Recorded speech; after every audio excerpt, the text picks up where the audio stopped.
Today's video, I want to talk about why I think ductless mini splits have a bad reputation in our country and some of the reasons why that is and some of the ins and outs of that. Things that I think you should know for your home, things that maybe you've never considered. I think some of these things may affect your future buying habits if you just don't know. And I'm not trying to sell you a mini split. I just think that if you knew some of the things that I'm about to go over, you might at least look at them a little differently and maybe consider them in situations that you never have. So let's go through this 6 reasons I think mini splits have a bad reputation.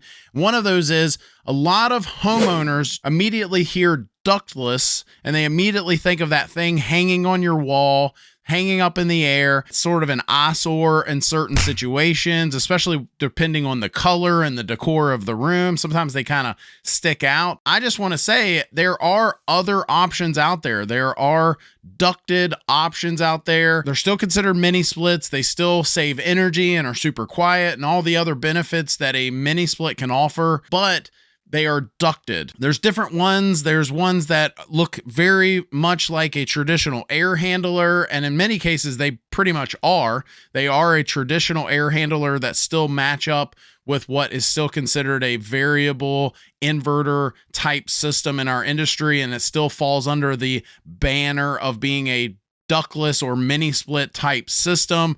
Sometimes they fall under the VRV or VRF type banner, but there are multiple ducted options out there. There's pancake air handlers, there's regular air handlers, there's an array of different types of high static or low static type ducted mini splits out there. And so if you're looking at all your options, just understand, you may say, well, I don't want something hanging on my wall. You don't have to have something hanging on your wall. You can still get the benefits, quiet, low utility bills, etc., of a mini split system, but still be ducted. The second reason I think that these ductless or mini split systems get a bad reputation is they are sometimes oversized for the space that they are in. And in some cases, that might be okay. In some cases, it's not. But even in the situations that they are considered okay and that they, it's almost like the technician or the HVAC company knows that they're oversized for that space, they still need to be able to operate like a true inverter system and ramp down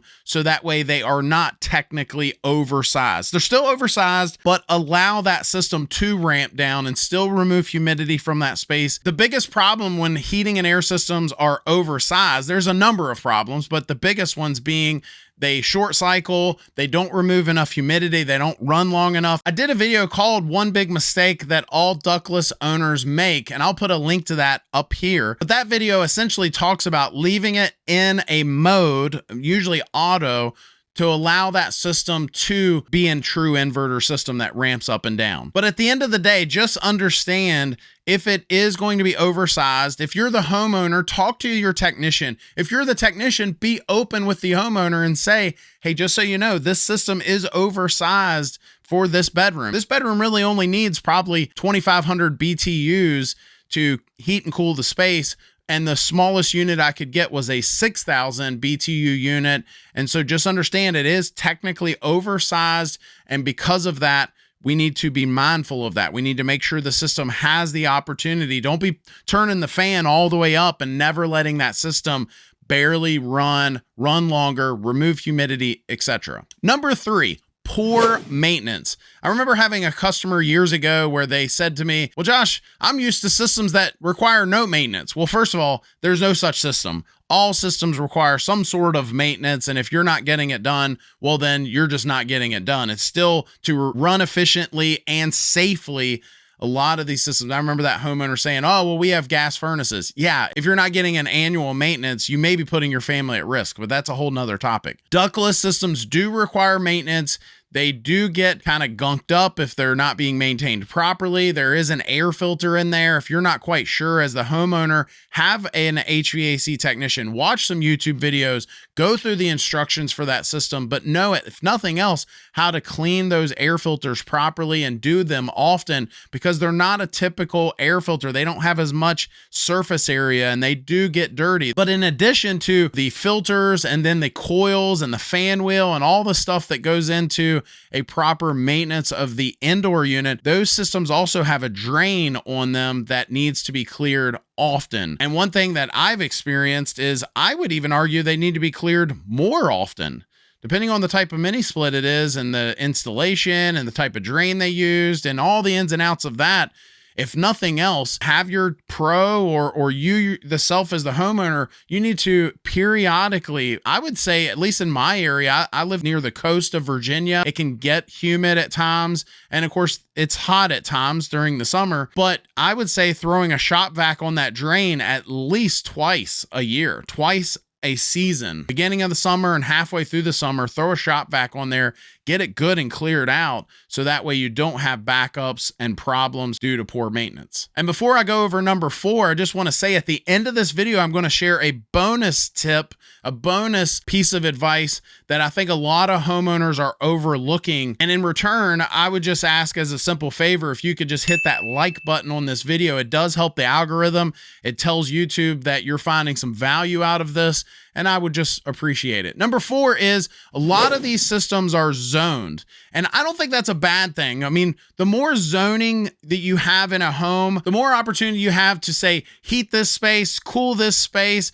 not do anything in this other space that you never spend time in. Having it properly zoned, having it more comfortable in certain areas versus others, saving you energy, but also more comfort in those areas. I know a lot of my old customers would want it to be one temperature when they're home, another temperature when they're not, another temperature when they're sleeping, and all of that can play a role in being zoned in that house. So I hope we can all agree that a zoned home, especially the larger it is a good thing. But a lot of these mini splits, because they're zoned, they do have restrictions, right? So if you were to say, let's just say at a microscopic level, we have a home that only has 3 rooms in it. We'll just chop them all equally, right? And so one room could be bedroom, next one could be, say, the living room / kitchen, and then that third room is your bathroom. Well, you're not going to put a mini split in your bathroom, and that's a whole nother video on all the reasons why, but you don't want to be putting mini splits in your bathroom, right? So just understand, if you close doors, that you may not get that air to those spaces. Zoning good.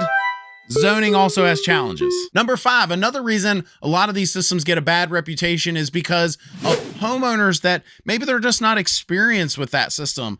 I would encourage you that if you have a mini split of any type, ducted, ductless, different types of systems, take a moment, read the instructions. I bet you'll be surprised by some of the modes that it has that you didn't even know about, some of the things it can do that you didn't even know about. There is all kinds of technology. Some of these systems can see you in the room and point the air accordingly. Some of these systems have technologies that allow that system to save energy. Some of them have hot start technology, so you never get cold puff of air during the winter, and so on. I mean, we can just go through so many different technologies. And I can tell you this, we would a lot of times at my company get calls from customers and me just explaining a couple things on how to use the remote, things like that. All of that plays a role in how happy you will be with that system. So I would say read those instructions, maybe watch a YouTube video or 2. I'm not saying all systems are the same, because that's definitely not the case, but a lot of them do have some of the same features. Knowing some of those technologies might surprise you. I would say there's more technology in a simple little mini split with all the options and modes and different things that it'll do. I bet that there's probably 3 times as much in that little system than in a lot of today's conventional old school systems that you paid way more money for. Number 6, a lot of homeowners don't know their options. We talked about ducted versus ductless, but there's other options too. Again, if you don't want something hanging on your wall, maybe you might go with a floor mount model. Maybe you might go with one of the more ceiling type systems. We see surface mounted, recessed, cassettes. There's all kinds of different ceiling models out there. There are models designed to shoot air across long rooms, long spaces. There are other type systems out there that can be installed vertical when others are installed horizontal. There's all kinds of systems out there. And sometimes knowing your options out there may play a role in not just knowing, the options as far as how they will operate, but also at the end of the day, how happy you are with the system. And so finally, in return for you to hit that like button, let me give you my bonus little piece of advice. And that is, A lot of these systems are being installed not to code, not to specs. I'm seeing a lot of systems installed where they're cutting corners. Just understand that there are right and wrong ways of doing things. And I know you know that. I'm seeing some contractors do things like use Romex cable instead of the proper communication wires. I'm seeing other things like, installations without surge protection, not following instructions when it comes to the drain and the communication of the system. And then of course the line sets. I remember having a homeowner tell me one time that they had a contractor that was willing to go outside the bounds of the parameters that are set for that system for line set length. In the name of it works, where a lot of contractors and even homeowners that are doing DIY stuff today, they'll do things that work, but later on it's the new homeowner who bought the home and the system was in there that ends up paying for it. Or maybe you were the homeowner that had it installed, but maybe you didn't know that they were cutting corners. I would again encourage you going back to reading the instructions. Luckily you have the internet because, go back 50 years ago, if we were going through some of the transitions and the technological advances that we are today, and you didn't have the ability to get educated and so on, oh man, I could just imagine all the problems that homeowners would have. So that's my 6 reasons I think these systems get a bad reputation. Did I miss something? Have you experienced something that I didn't cover? I'd love to hear about that. Leave me a comment down below. If you like this video, I think you'll like this one even more. It's where I talk about how a lot of homeowners are upgrading their system only to have more problems. Thanks for watching. Hit that subscribe button. We'll see you next time.